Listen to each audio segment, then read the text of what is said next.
CNN. There's something comforting about Ken Burns' PBS documentaries dealing with subjects that predate video, since the filmmaker, unlike most of the industry, eschews dramatic reenactments in favor of a low-tech approach. Enter Benjamin Franklin, 4 hours devoted to the Founding Father, capturing all the facets of a man described as the most famous American in the world during his time. An inventor, wordsmith and publisher. A reluctant revolutionary. A slave owner, and later an abolitionist. A diplomat, and the father of a son who remained loyal to the British crown during the war, creating a rift between them. Franklin was all these things, as the various historians enlisted to shed light on him explain. As Joseph Ellis sums it up, Franklin was a Nobel caliber scientist, the greatest prose stylist of his generation, and probably the greatest diplomat in American history. Burns has remained remarkably prolific, including last year's multi-part productions about Ernest Hemingway and Muhammad Ali. Yet Benjamin Franklin hews toward his earlier works by emphasizing sound oversight, 32 years after Burns' groundbreaking The Civil War established the template.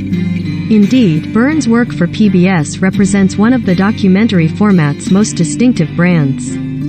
Toward that end, there's Peter Coyote's always stately narration, while Mandy Patinkin reads the words of Franklin, with others, including Josh Lucas and Liam Neeson, lending their voices to additional key figures. In an especially nice touch, Paul Giamatti stands in for John Adams, whose diplomatic style made him the gregarious Franklin's opposite, 14 years after portraying him in the HBO.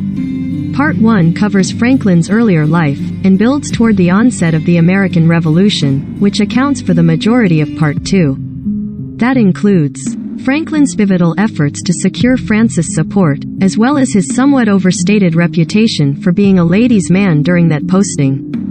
The level of detail from Burns and writer Dayton Duncan is, as usual, impressive, from Franklin's small but significant edits to the Declaration of Independence.